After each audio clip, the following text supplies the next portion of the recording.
Shalom Chavarim from Israel. Shalom from the center of the world. May peace and Torah go out to all the worlds.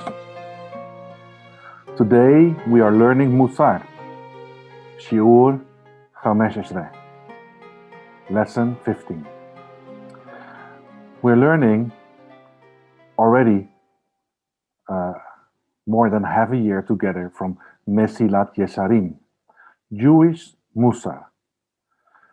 Mesilat Yesharim means the path of the just, and it is written by Rav Moshe Chaim Luzzatto. In this series, if you are new, in this series we are working on our character. And if you're following this series, just to remember, we are learning the importance of and how to acquire good and God-inspired character traits. And we do this by learning together Jewish Mussar. The oldest or most important work of Jewish Mussar that we know of is Pirkei Avot. Pirkei Avot is a Masechet from the Mishnah, and there our sages teach us the virtues of Jewish Mussar. They teach us the ethics, the Jewish norms and values for today life. And why do I say for today life? Because our sages wrote Pirkei Avot thousands of years ago. And the first Jewish ethics we received already in creation. So why do I say for present day life? Because our Jewish norms and values doesn't change, because Hashem doesn't change and Torah doesn't change. And the first book we got was Torah. Moshe Rabbeinu on Har Sinai received Torah, and he brought it down to Am Israel.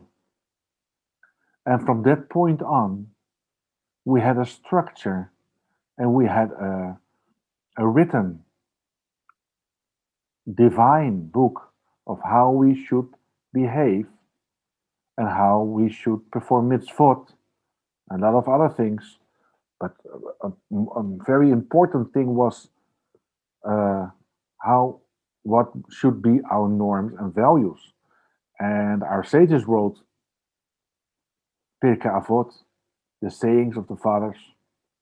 And much later, Rav Moshe Chaim Luzzatto decided to write a series especially about Jewish Mussar, especially about this topic. And his most famous book, Mesilat Yesharim, is admired through all the Jewish spectrum. A lot of students, a lot of yeshivot are having this book on their reading list, on their study list, and their students must learn this. And our rabbis say that actually every Jew should learn from this book every year again. He should spend time to again and again work on his character traits.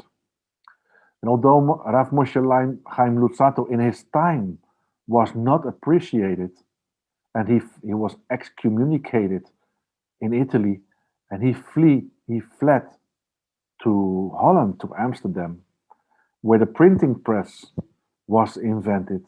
And there he decided to print his books and distribute his books throughout the Jewish world. And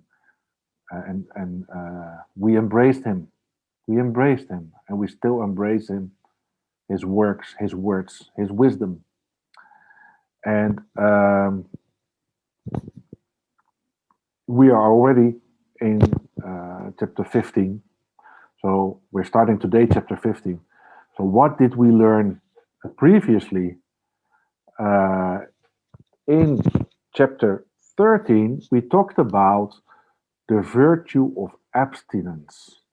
We learned already before abstinence, we learned about the virtue of cleanliness. And before the virtue of cleanliness, we learned about the virtue of alacrity. And we learned also, we have learned a lot of things already.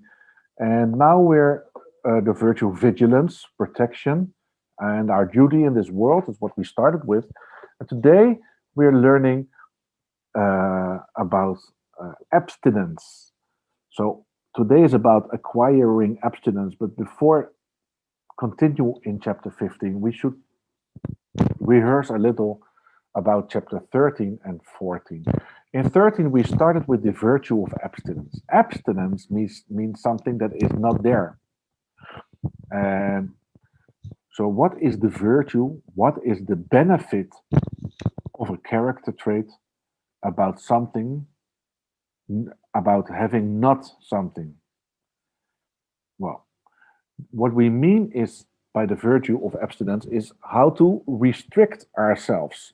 How can we stay away from that what is forbidden to us, that what is asur to us?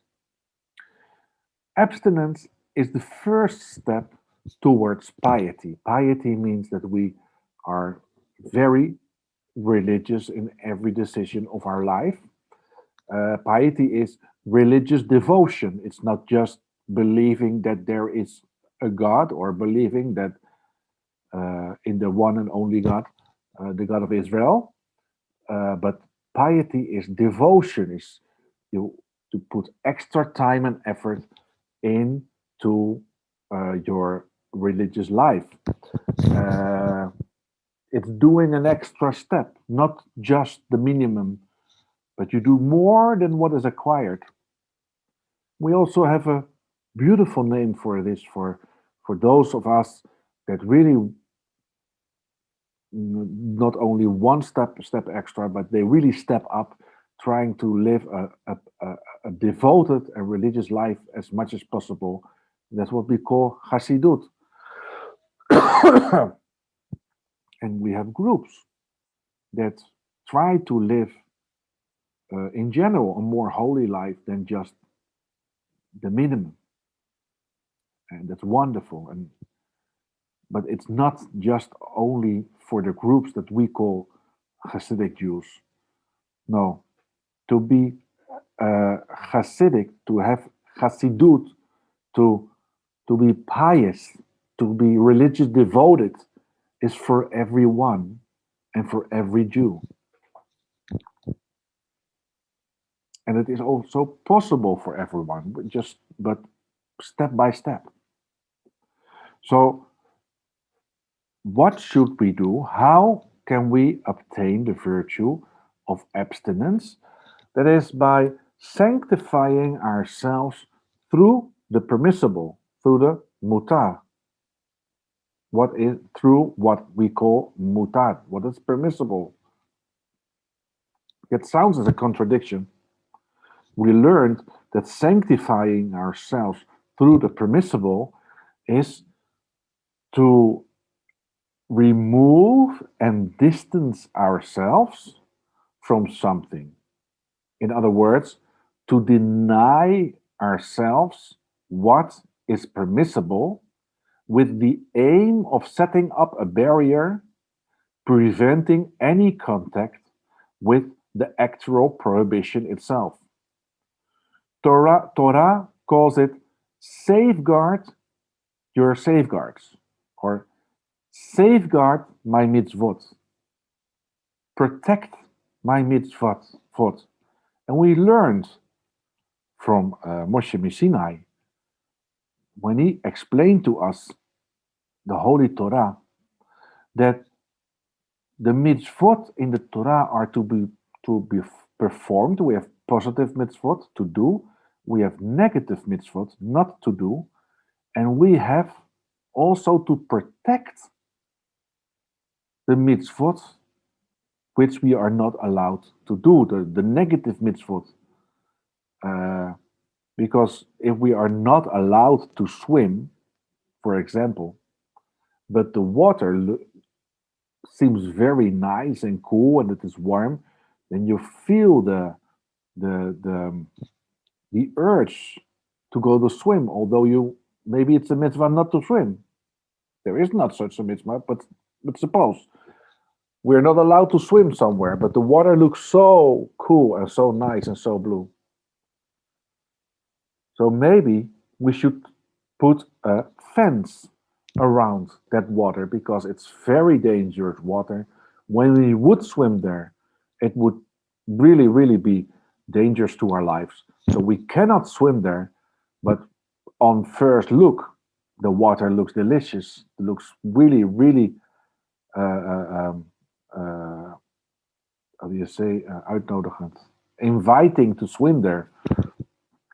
And so what is safeguard your safeguards or safeguard the mitzvot? We put a fence around the water, around something that we are not allowed to do, even though our eyes think it's okay. When Hashem says it's not allowed, we put a fence around it to protect ourselves, even to do the first step towards something that is forbidden. And that is a very important lesson in the virtue of abstinence that we have to learn, that the things that are not good for us, we do not, it's not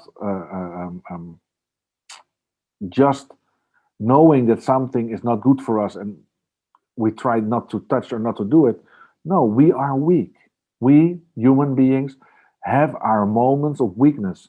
So when we put a fence around something, it helps us not to enter where something is forbidden.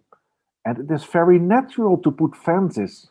Just look if they're building new houses or new roads, and the craftsmen, the builders, they will put a fence about their projects when they go home to work, or even when they go home from work, or when they are working. The fence is closed and only certain people are allowed there. Why? Everybody knows it's dangerous to enter a building that's not yet fully built. So why put a fence around it? Everybody knows it, yes, but we are weak sometimes. And sometimes we feel the urge to do something that we are not allowed to.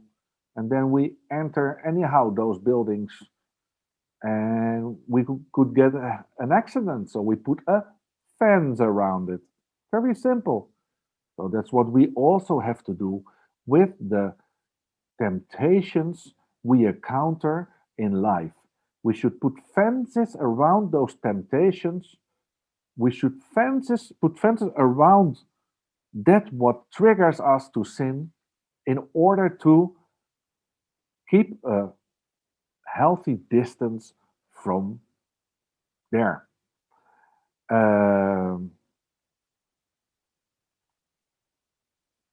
In one sentence, the idea is that one must distance himself and abstain from anything whose emergence, when we would emerge in such an activity, would or may lead us to evil.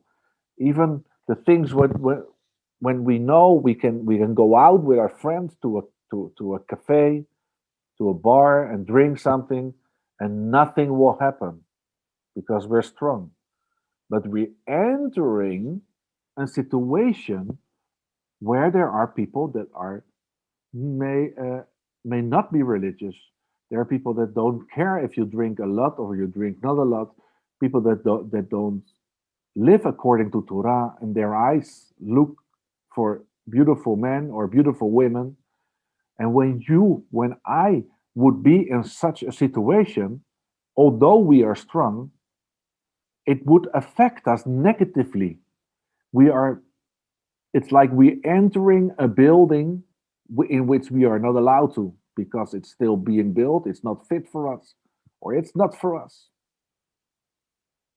We should not enter in such situations. We should not look for such moments, but we should stay away from those moments and not participate in activities that may lead to sin. We also talked about the elements of abstinence. And we're going to take a break, and we will continue in the second part of this shiur about the elements of abstinence.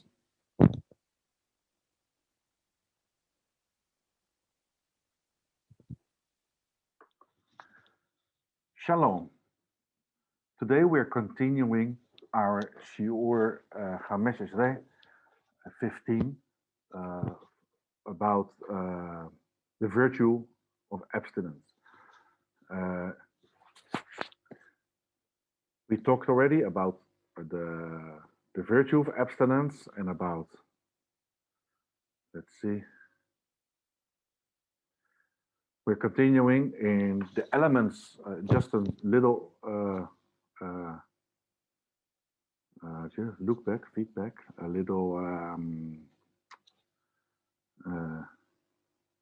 rehearsal of last few weeks ago from the shiur 14, the elements of abstinence. We talked about the virtue of abstinence, but which are the elements of abstinence? Well, we have to be abstinent. We have to stay away from pleasures. With pleasures, Rav Moshe Chaim Lutzato, with pleasures we mean we have to stay away from worldly matters, worldly pleasures, pleasures that are considered pleasures by those that are not Jewish and don't live a religious life. Abstinence from halachic matters sounds like a contradiction, because halacha is telling us how we should behave.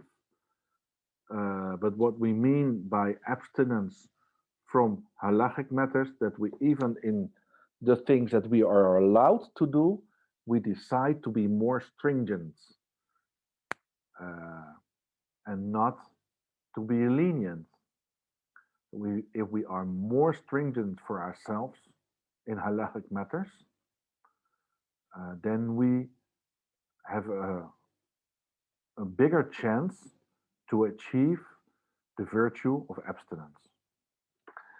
And the abstinence from social conduct. The problem is that a lot of the people around us having different norms and values.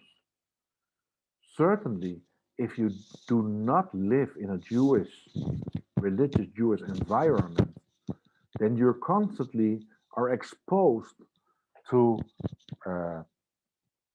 worldly pleasures and social pleasures and behavior that are not healthy for us to indulge in. So we have to make sure that we will always be in the company of good people. So you have to go to work, or you have to bring your children to school, or you have a certain kind of gathering with your family celebrating something. So there are things that you cannot escape. But in those situations, we should stay away from what is not good for us. And in those situations, we should associate with good people, with decent people,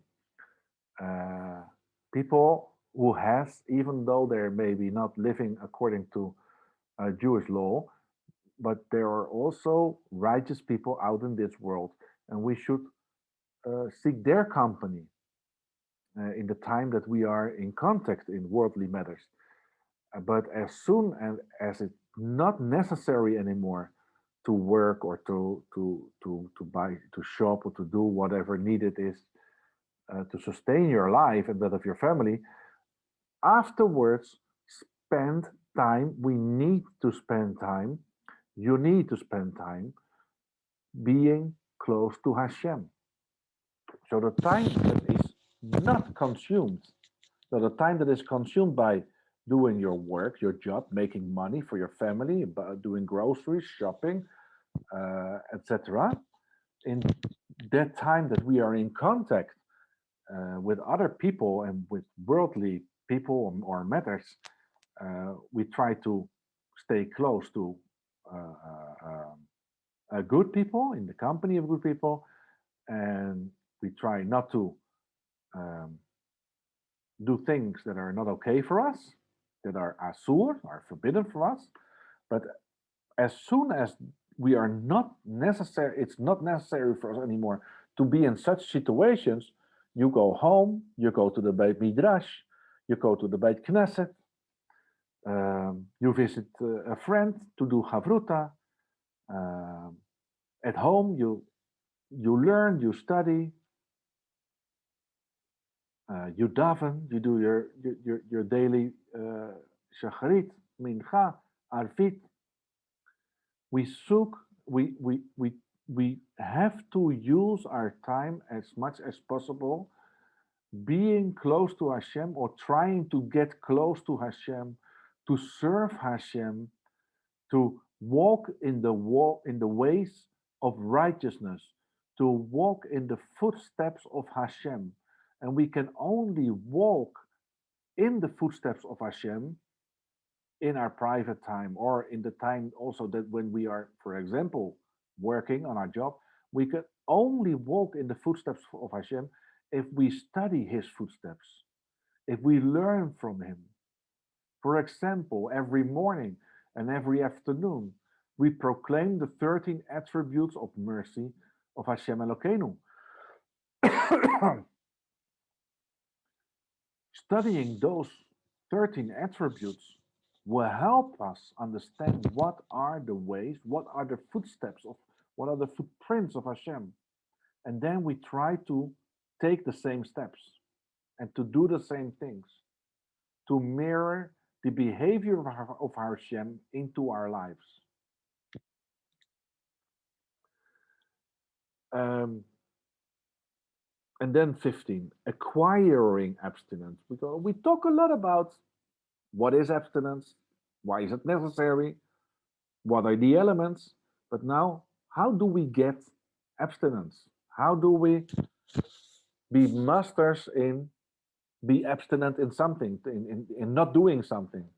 Sounds crazy, but we have to examine the inferior nature of the pleasures of this world, which are often also sinful pleasures. What does that mean? It means that it's not we have to experience the pleasures, the natural pleasures of this world. No, we have to examine the inferior nature of the pleasures of this world. All the pleasures of this world are pleasures that are just for the moment. Or they feel good, or they seem good, but always in the now, not in the future, and not in the past. It seems now in your eyes, okay. So what example does Rabbi Moshe Chaim Luzzatto give? He talks about when Adam Rishon Bechava ate from the first fruit, from the forbidden fruit in Gan Eden. They had all the fruits of the garden to their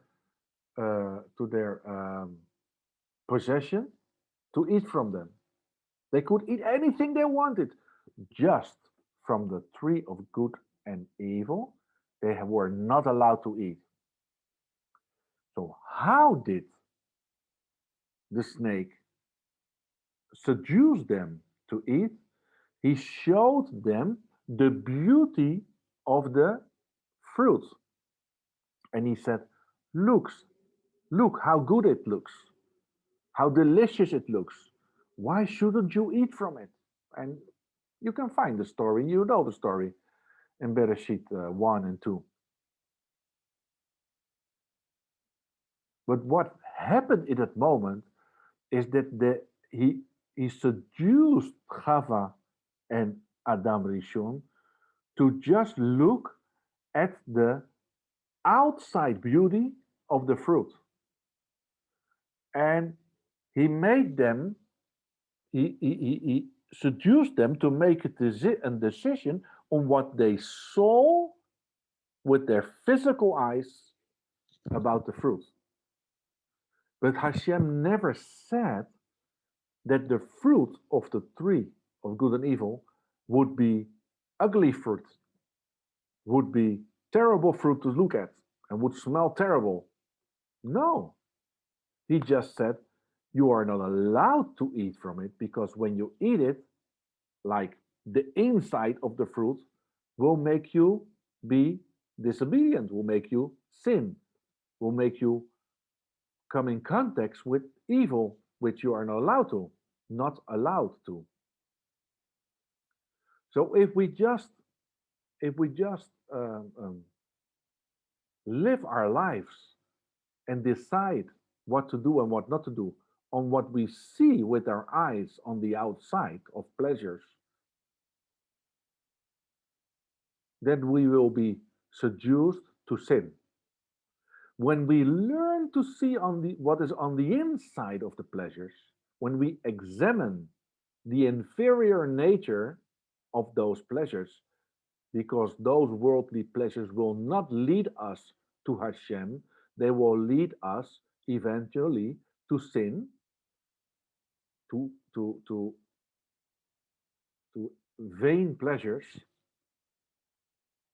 If we examine the inferior, the inside, the inferior is not superior, but the lower aspect of the pleasure, although it looks on the outside, if it's a high pleasure, if we understand that it's not good for us, then we will be able also to stay away from it. Because if we now don't look anymore to situations and pleasures with our worldly physical eyes or our senses, we feel nice or we see nice or we look lovely or tastes delicious.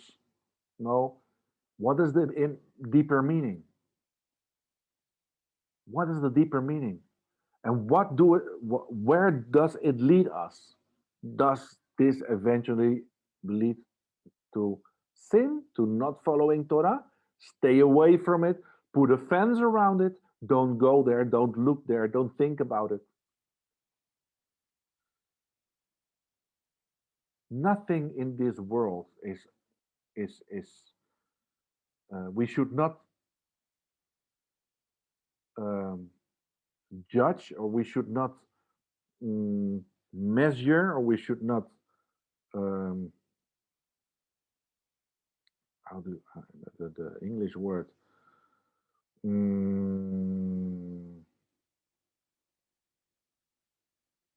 okay, we should not decide with our own senses, but we should decide what to do and what to eat and what to look and where to be with our inner senses, with our Jewish ethics, with our norms and values that are originated in Hashem and in what He teaches us through Torah and through our sages. And decide on right now not to be seduced anymore, or not to be lured into situations that seem nice, but always think of what is behind it and where would it lead us if we would give in to such a pleasure.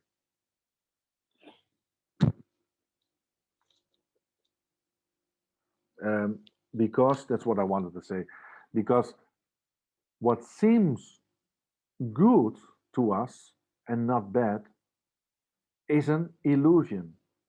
Because good and bad is subjective. But what is true or false is objective. Because true and false we can check with Hashem. He gave us Torah. And in Torah is written what is true and false. So, did Hashem talk about that the fruit on the tree in Gan Eden was good or not good, was tasty or not tasty? No, he didn't say anything about that. He created earth and he created Gan Eden, and he said every day of the creation that what he did and what he saw, and it was good.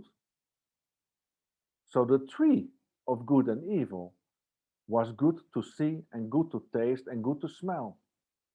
But it was false thinking they could eat from it just because it looked okay. The truth was that when they would eat from it, they would sin. The truth was they were not allowed. It was asur to eat from the tree. And that's how we should measure every situation. Not if it appears good or bad in our eyes or in our emotions, but what is the truth about such a situation? And what is false about the situation?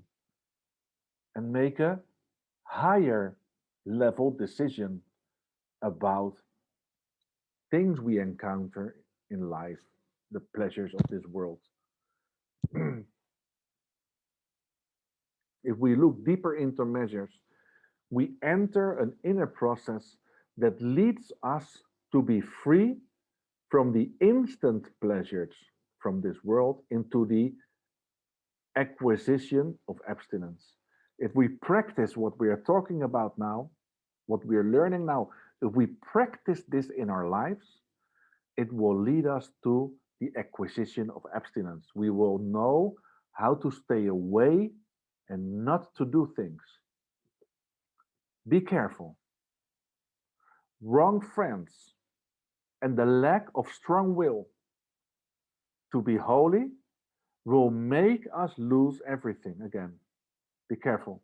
Wrong friends and a lack of a strong will to live a holy life will make us lose everything. Thoughtlessness, not being aware, unawareness, will lead us to lose our acquisition of abstinence, and it will push us towards the seduction and meaningless of the vanities of this world. That is why Shlomo HaMelech wrote in Kohelet 7:2 that it is better to go to a house of mourning than to a house of festivities. Is it nice to be in a house of mourning? No, it's a sad happening. But what do we do there? We comfort the mourner. We help him to make a binyan so that he can say Kaddish. We listen to him if he wants to. We make sure there is a minyan with shacharit, arvit, mincha, and we together are carrying the burden of this very sad occasion when somebody passes away. What will happen if we go to a house of festivities? We don't know what will happen there. We come close to pleasures that are not ours to experience. And even if we would enter and we would not sin, we would bring ourselves into a dangerous situation where it would be more easy to sin. Because if we go to a place or to a situation where people are that are not living their lives according to Torah, or not living their lives according to the same stringency we are living it to, then we get a wrong perception of what is true and false. Because other people will not talk about true or false. They will say, look how good it is. Look how we feel. Look how happy we are. See what happens if you do this and do that. And if you experience such, and if you drink this, and if you try that. Look, we feel good, everybody. Yes, but it's not about good. It's not about feeling good or bad. It's about true or false. And Hashem doesn't want us to be in that situation, because he tells us several times in the Torah, safeguard your safeguards. Safeguard the mitzvot. Put a protection around the mitzvot, an extra protection, so that you will not even be tempted to sin. He knows us, and he knows what we need. We have to be strong and solid to remove worldly affairs from our sight, and remove the desire from our hearts. David HaMelech wrote in Tehillim 55:7.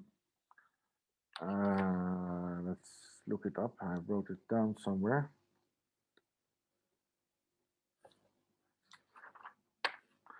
If only I had wings to fly like a dove, I would then fly afar and find a place to dwell. I would wander afar and sleep in the wilderness. What did he say? If I had wings to fly like a dove, I would fly away, far away from the things that are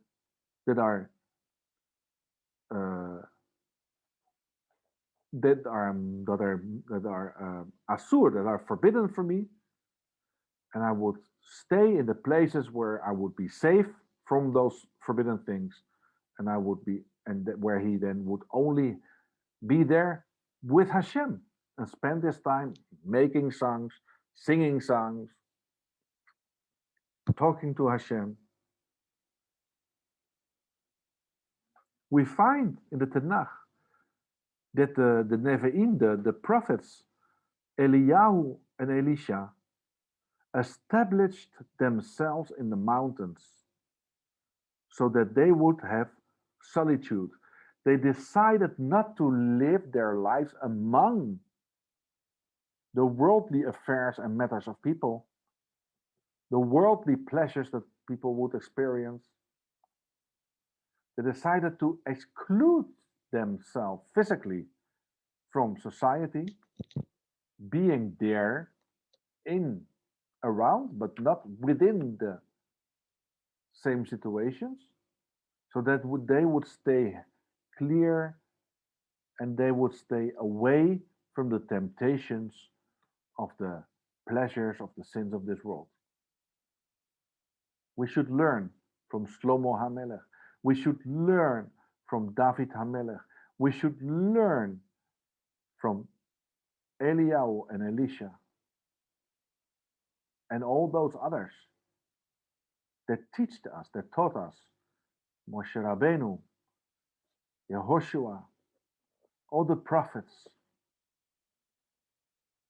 what they taught us, how to live a religious, pious life, a religious, devoted life, full of Chassidut.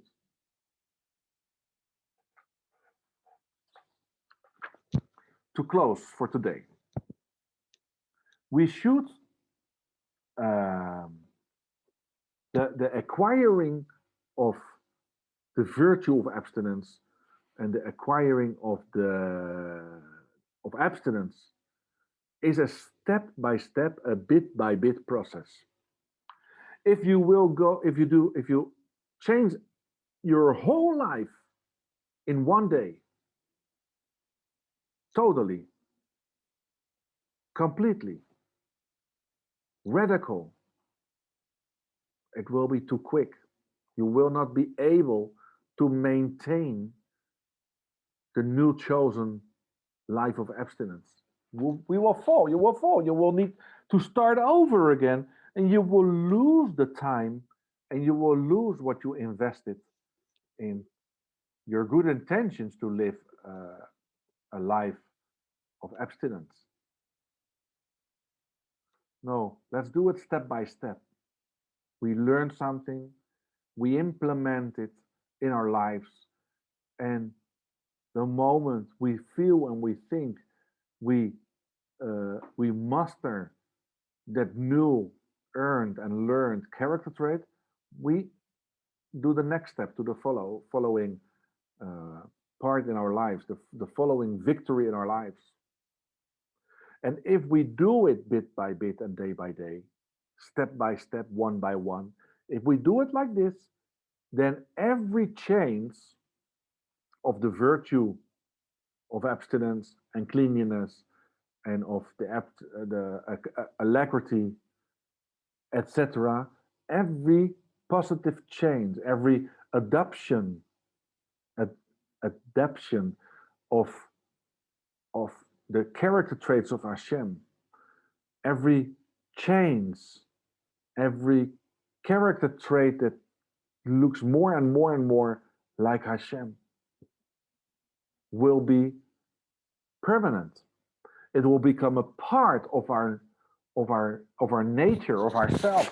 It's not something we have to learn and think about it every day. If we do it bit by bit, and after we overcame one thing and we have victory in one character trait, we go to the following thing. And we stay strong. And we stay bold. And we become